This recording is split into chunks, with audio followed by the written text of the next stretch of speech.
oncologia fez no carnaval, que era sobre a questão de uso de preservativo. Poucas pessoas entendem que o uso de preservativo também diminui a incidência de câncer. Então, a gente fala muito sobre IST, né? Aprendi que é IST, não é mais IST, que eu vou ultrapassar, não vou aprendi.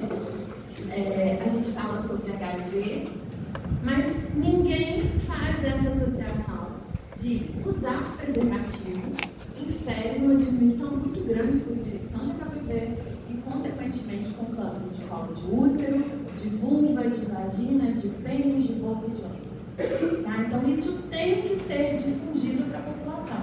Quando tem a distribuição de preservativos, não é só pensando em doenças e infecções sexualmente transmissíveis, né? É também uma forma de prevenir o câncer ocasionado pelo HPV. Tá? Então, foi uma campanha que todo mundo, né, muita gente fala, nossa, não estou entendendo o que tem a ver câncer com relação sexual. Tem muito a ver. Tá? Então, isso foi uma campanha recente aí da SBOC em relação ao câncer. Bom, e qual que é o nosso panorama? Né? O INCA, que é o Instituto Nacional de Câncer, ele solta a cada 3 anos umas perspectivas, a perspectiva de quanta incidência vai ter no Brasil em cada setor do Brasil. É uma coisa assim, assustadora entender que até 2025 a gente vai ter quase 705 mil novos casos, fora os casos que já deram. Então, assim, vai piorar. Isso, infelizmente, vai piorar. A gente está detectando mais precoce, a gente está tendo uma vida totalmente desregrada. E, além de tudo, graças a Deus, a gente tem agora tratamentos mais modernos também. Então, se vive melhor mais tempo com câncer, apesar disso, também se faz muito mais diagnóstico. Então, a perspectiva é 704 mil casos novos até 2025. E quando a gente fala de câncer, qual que vocês acham que está no topo da incidência no Brasil? Qual é o câncer mais comum no Brasil? Tirando o quê? Qual que é o mais comum de todos?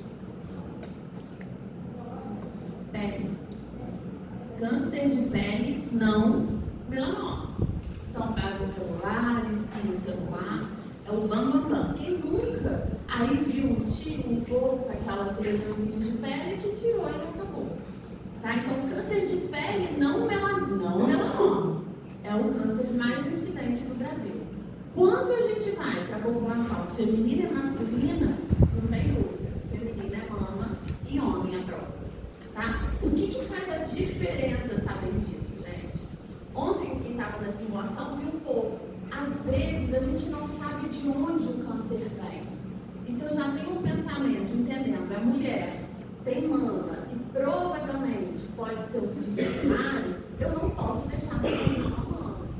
Tá? Isso faz diferença porque se eu estou lá no meu ambulatório, fazendo gasto, vendo o paciente que é etilista, peço um ultrassom em busca de uma estatose, de uma cirrose, e vejo um nódulo único, sem características para hepatocarcinoma, mas sugestivo de metástase, aonde eu vou primeiro é onde é mais comum. Se o paciente não tiver alguma queixa. Se ela tiver queixa, eu vou de acordo com a queixa. Mas se ela não tiver queixa nenhuma, eu tenho que ir no que é mais comum. A mulher é mama. E no homem? Vamos supor que um senhorzinho está com dor na coluna, que isso é uma história natural muito comum, vocês vão ver no câncer de próstata, uma dor na coluna, e ele vai para o socorro, faz um Voltaren, faz algum outro anti-inflamatório, vai para casa com receita de anti-inflamatório, a dor piora, até que alguém pede um raio-x, uma tomografia para uma metástase óssea. Que não é o câncer primário. Até que se prove o contrário, eu tenho que excluir o câncer de próstata. Tá? Então, isso ajuda muito a gente a direcionar qual o próximo passo que a gente vai dar. E aí, então, né, o câncer de pele é o mais, não tem nem como, e aí, infelizmente, o sol está muito relacionado também. É claro que está mais relacionado com o melanoma, mas acaba que o sol tem um impacto importante também no câncer de pele, vasocelular e espinocelular. Tá? Só para vocês terem ideia, o vasocelular e o espinocelular, geralmente quem trata é o cirurgião. Quando chega para mim, para oncologia, é porque não deu certo a cirurgia, recidivou, complicou, não conseguiu fazer radioterapia, e aí eu tenho que fazer imunoterapia.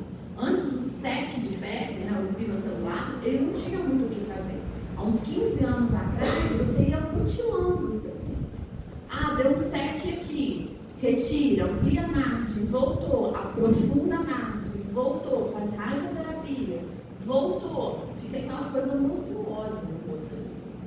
Hoje em dia, graças a Deus, a gente tem imunografia para fazer para o sexo também, por causa do sintoma. Tá? Então as coisas estão evoluindo. Então, como que fica essa distribuição no Brasil? Né? Olha o que aconteceu. Não sei se vocês já viram dos anos anteriores, vocês têm noção disso. Tira a pele, que é o mais comum em todo mundo. Homem, próstata. Olha o segundo, gente.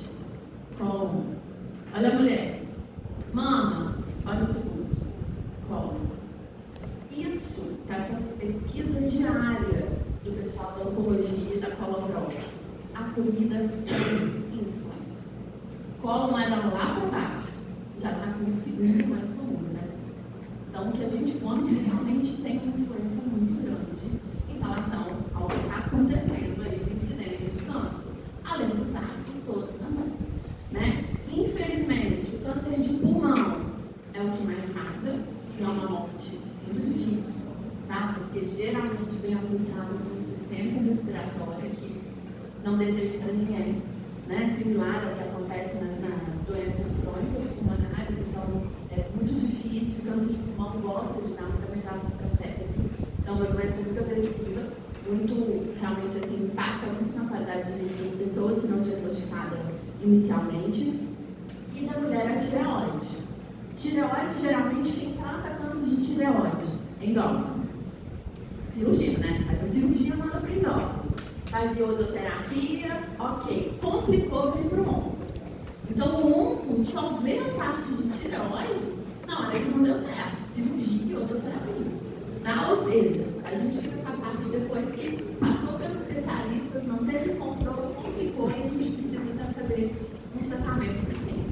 Graças a Deus, o câncer de tireoide tem um prognóstico muito bacana, dependendo do subtipo, né? Mas o terceiro, o quarto, pulmão.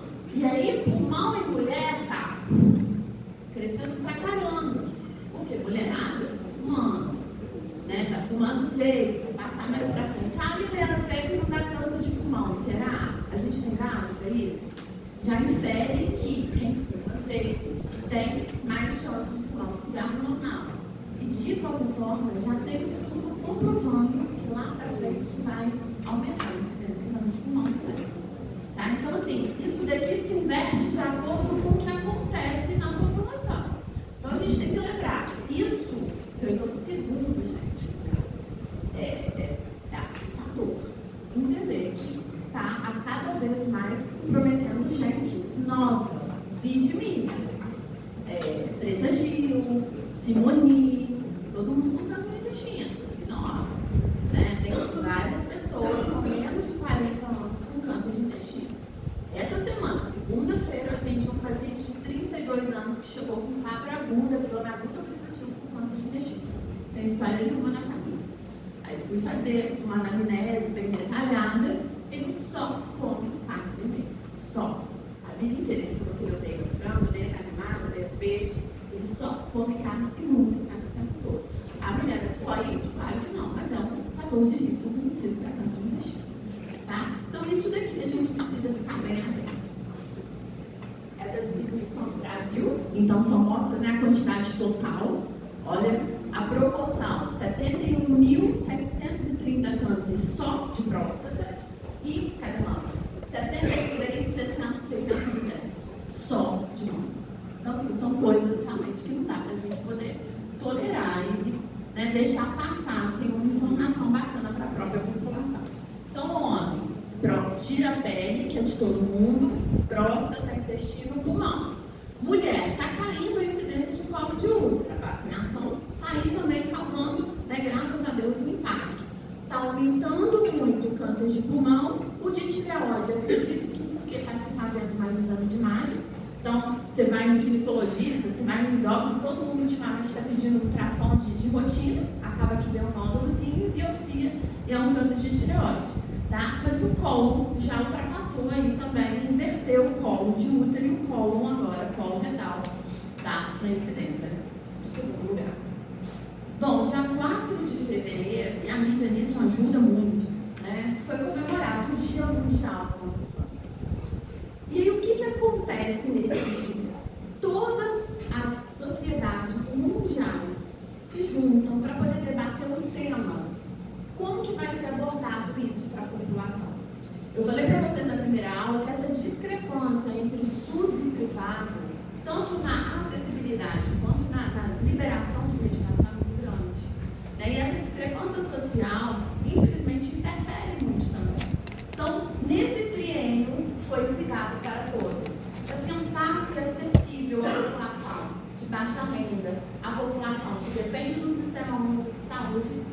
médicos que possuem, de certa forma, mais fácil acesso pelo plano de saúde, pela saúde suplementar.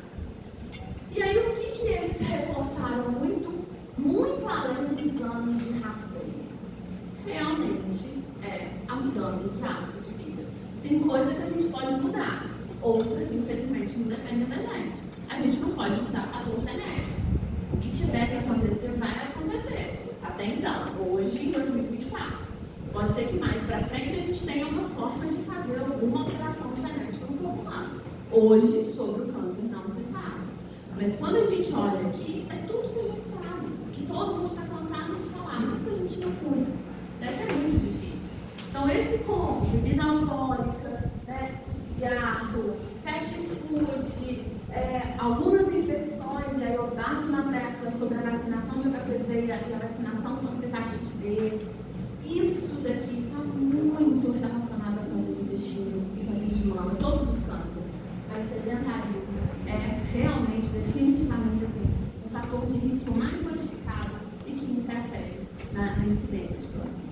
Tá? Fatores, mutações genéticas, a gente não pode, agentes químicos, tem muita coisa, investigação, principalmente sobre agrotóxico, né? Que a gente come, a gente não sabe de onde que vem o que foi usado. Então acaba que a gente às vezes acha que a gente está sendo super fit e vem uma alface daquela mais linda do mundo, tamanho GG, e na hora que a gente vê que está cheio de agrotóxico. Então até isso é muito difícil a gente saber o que a gente realmente está ingerindo, né? Se é saudável ou se está sendo amplamente usado o agrotóxico.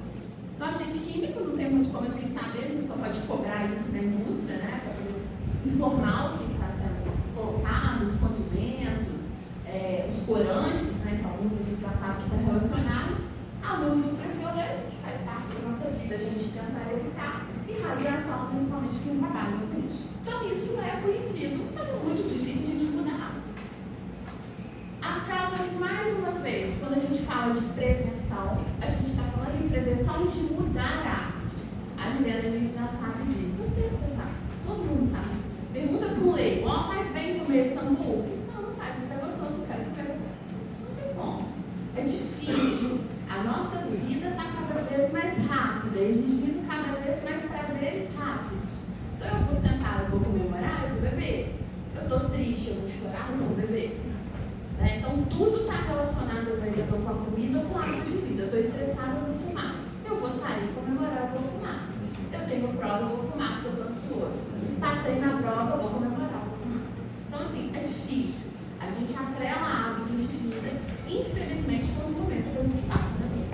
Então, mais uma vez, isso foi difundido, isso foi falado pela mídia no 4 de fevereiro. Todos os oncologistas fazem propaganda, né? Mundialmente as sociedades fazem essas propagandas. E é o quê? Evitar tabaco, álcool, seus derivados. Alimentar bem de forma saudável, peso, né? Sedentarismo, praticar atividade física, vacinar contra hepatite B, evita alimentos processados, amamentar é um fator de proteção. Né? A gente vai ver que o câncer de mama, a amamentação é o que a gente pode interferir no ciclo da mulher. Porque menarca e menopausa a gente não pode. Reposição hormonal às vezes tem que fazer, porque às vezes a mulher não suporta o período da menopausa, ela tem esse benefício, né? E não tem como a gente interferir, às vezes tem que usar anticoncepcional. A questão do trabalho, sobre a radiação, o sol, evitar vacinação de HPV e, claro, realizar também preventivo, e aí já entra os exames de rastreio, na verdade, né? Bom, quando que a gente suspeita de câncer? Rapidamente, gente, assim, o que passa na cabeça de vocês quando a gente fala de câncer? De sintomas. Hein? Tipo, coisas que não podem, eu já falei isso para vocês. Perda de peso. Perda de peso. Talvez isso daqui seja um dos gatilhos que a gente tenha sempre que pensar. E ontem na simulação a gente falou muito sobre isso. A perda de peso ser intencional ou não intencional. Isso daqui é sinal de alerta para câncer. Sempre que a pessoa começa a perder muito peso, se eu faço o diagnóstico diferencial com outras situações, diabetes, tireoidismo, medicação, enfim, se eu já descartei outras causas e o paciente está perdendo peso, isso é muito Então, se alguém da família está perdendo peso, ano passado foi assim. Um aluno me procurou no final do dia e falou: professora, meu avô está perdendo muito peso e a gente não está sabendo o que é. Só que como ele é mais idoso, a gente está deixando porque acha que é depressão. Depressão pode causar perda de peso, claro que pode. E aí depois eu comecei a conversar com ele sobre a anamnese, me mandou uns exames, vi que tinha uma anemia norma, conclusão, câncer de intestino. Tá? Então assim, fiquem atentos aos seus também. Se não está tendo uma perda ponderal, que não está sendo muito valorizada em casa. Não é para apavorar. Né? Tem gente que está fazendo dieta e está perdendo peso. Show! Mas quem não está, a gente tem que ficar mais alerta. Tá? Mas o que chama atenção? Anemia. Ou seja, anemia mais exame de sangue. Vamos colocar